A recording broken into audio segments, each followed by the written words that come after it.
সেনবাগের কৃতি সন্তান, তৎকালীন জাতীয় সংসদের বিরোধী দলের সমন্বিত চিফ হুইপ, অনেক আন্দোলন সংগ্রামের আমার প্রিয় সহকর্মী, বিএনপি নেতা জয়নাল আবেদিন ফারুকের উপরে যে হামলা হয়েছিল তার প্রতিবাদে আজকের এই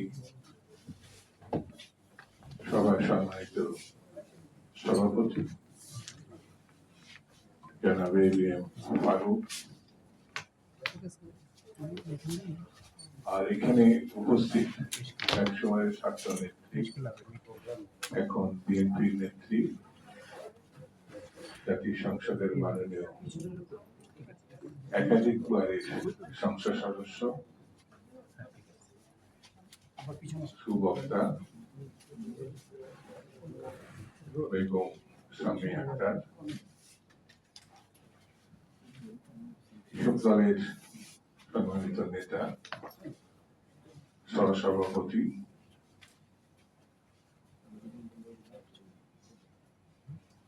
জনাব বিপি ইব্রাহিম,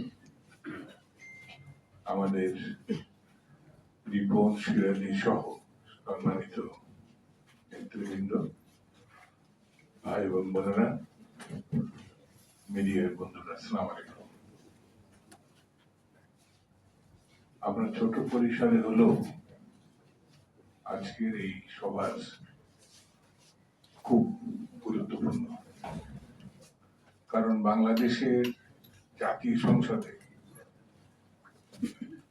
একজন সম্মানিত বিরোধী দলীয় চিন্তার করে 11 সালে যে ন্যাক্কারজনক ঘটনা ঘটেছে, এটি বাংলাদেশে না, সারা বিশ্বের সংসদীয় দলের পার্লামেন্টের এরকম কোন চিফ হুইপের উপরে আক্রমণ, ন্যাক্কারজনক আক্রমণ হয়েছে কিনা সন্দেহ।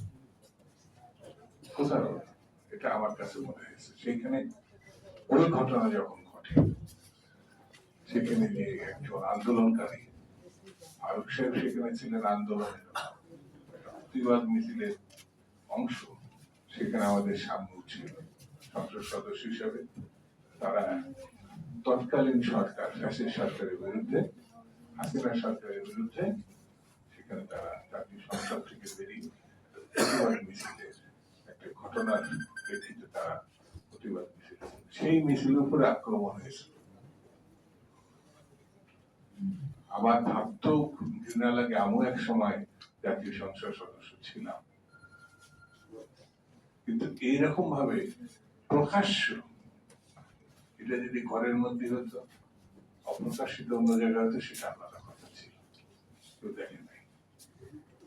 আওয়ামী লীগ কত বড় নৃশংস এবং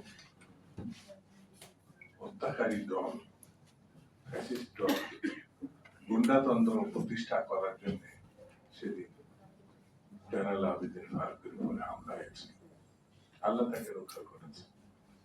হয়তো মাথায় আরো প্রচন্ড জোরে আক্রমণ লাগলে হয়তো ওখানে তার জীবন অবসান। এই আওয়ামী লীগ প্রতিষ্ঠার পর থেকে গণতন্ত্রের কথা বলে, কিন্তু তারা ফ্যাসিজমের চর্চা করেছে।